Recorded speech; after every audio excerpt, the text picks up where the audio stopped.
Hey everybody, this is Jamie.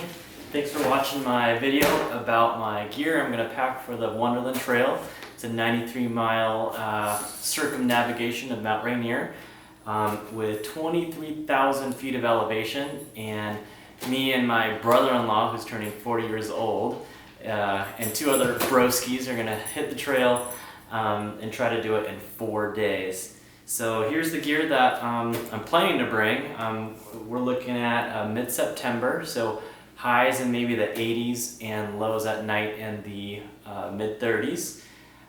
Maybe patches of snow still at the higher elevations, but probably not too much. This is my dog Luna, who's going to join me. Hi. Alright, so this is my pack. It's an REI, okay, down, Luna, down. Okay, alright, that's good enough. This is my pack. It's a REI Flash 22 liter. I bought it for 37 bucks on sale. I think it regularly goes for like 50. I think I've seen it as low as like 25 bucks. So, you know, it's just a day pack, nothing special. But it's very light. They intentionally did it, no frills. So it's got the bare minimum stuff. It's got some side pockets for your water bottles, some like hooks and lashes and loops and stuff. I use some of the loops to stick on a sit pad, and I also slapped on some water bottles, kind of jerry-rigged it.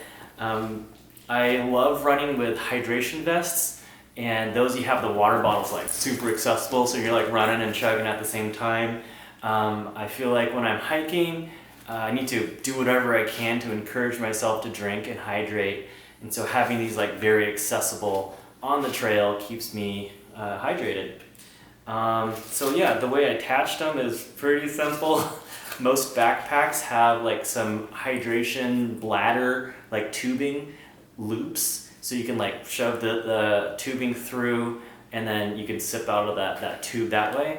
And so I just kind of retrofitted some S-beaners onto those loops. And then I also added some shock cord with a little toggle to the sternum strap. And what I love about this setup is it doesn't swing, and the water soft flasks are quiet, because as you drink, the flask will like shrink up, and so you don't, when you're running or hiking really fast, you don't get that sloshing sound out of a water bottle. Maybe I'm just being OCD, but yeah, so these are the Hydro Pack soft flasks, 750 milliliters, and I got the Katadyn Be-Free water filter on the sucker. I love this water filter. The flow rate is like incredible. You won't even think there's a filter on it. It filters so fast. You can either squeeze it or you can just suck right out of it. It goes really quickly, almost as fast as no filter at all. Yeah, when I get to a water source, you can just scoop up the water and just keep on moving. Other water filters, you gotta stop and like pump it or squeeze the bag. This one, you just scoop and go.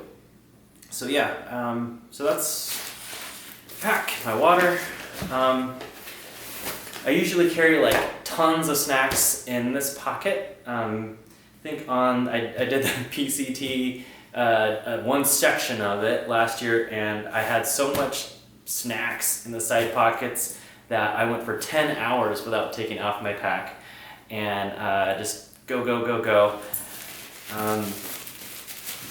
Let's see, here I got toilet paper and some hand sanitizer, my Garmin InReach Mini, which is super awesome to keep, you know, that peace of mind, as well as to send friends and family a ping every once in a while, say here I am, and it's kind of fun. Okay, busting open the pack. Oh, I did not bring, I don't have food in the setup right now because we just got back from a trip. So I think what I do is take out my sleeping bag here, lash it to the bottom of the pack since I'm kind of full with 22 liters, and then put my food on the top. Let's see, so yep, got me a cook kit. Oh yeah, so this is a pretty cheap IMUSA mug off Amazon. Big thanks to IntenseAngler on YouTube for this tip. I love his channel, go check him out. This costs $2 and weighs like 2 or 3 ounces.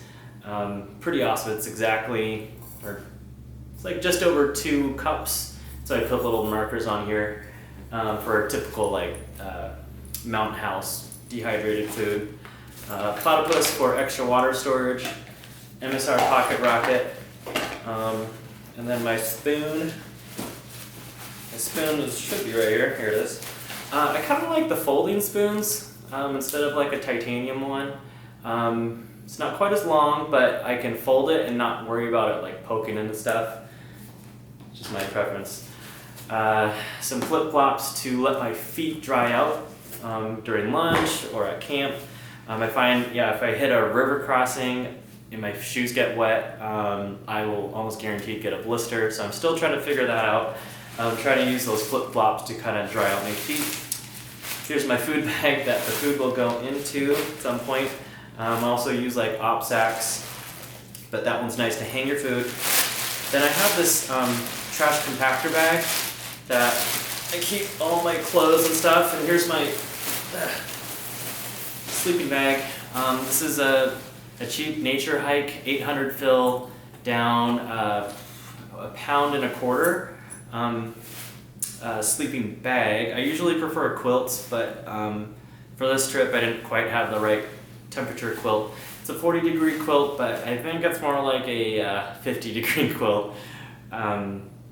So what I'll probably end up doing is on the Wonderland, if it gets really cold, I'll just bundle up with my down jacket and hat and gloves and stuff. Just so, I mean, you're bringing all your clothes anyway, so we might as well use them to keep warm and carry a slightly lighter sleeping bag. So yeah, this one is awesome. It cost 85 bucks for a pound and a half, a pound and a quarter sleeping bag, 800 fill. Pretty awesome. Here's that down jacket I was talking about. It's like 7 ounces, Kuyu, pretty awesome. Oh yeah, this is my pillow. As I've gotten older, I feel like I need a little bit more cushion as I sleep, or else, oh man, I just get super creaky. So there's a 3.5 ounce pillow that, man, I almost absolutely need that. Some super awesome, super cool, like totally stylish wind pants that you can get off Amazon for 20 bucks. They're called dance pants. You'll see like this ballerina doing her thing, and she's got on 3-ounce wind pants that are pretty legit for hiking and backpacking. They just, cutting the wind takes out, keeps you a lot warmer. And again, here's another wind jacket that's got a hood, Marmot Air Light or something that I got on sale. These 2 pieces, it's surprising how warm they'll keep you, and they dry out super fast. So yeah, 3.5 ounces, 3 ounces, pretty awesome. Great bug protection as well. A little beanie, a head net, which I will touch on a little bit, my buff, and some light gloves. So yet another tip from IntenseAngler is you can use your trash compactor bag as a inflation sack for your sleeping pad. So these sleeping pads that I have, they're like super plush, really big and comfy, but that means you have to huff and puff to fill it up. So this makes inflating it super quick, and you don't get condensation inside the bag, inside the pad. So here's my sleeping pad. It's a Nemo tensor insulated. I think it started off as about 80 inches long and 25 inches wide, but I cut it and used an iron to reseal it. There's lots of videos on YouTube. It is scarier than it is difficult. I've ended up cutting it again and using to make it even shorter and lighter, as well as cutting my wife's pad, and I don't know, saves a lot of weight. And so this pad ends up being about torso length. Let me show you. This is my wife's pad, and you can see I attached the pillow to it. This pillow Trickology's got a cool strap that attaches it to the pad. So if I stand up, I don't know if you can see it, but the pad only goes down to my waist and saves 9 ounces. And what you do is your feet are kind of swimming out there, and you just chuck your backpack underneath your feet.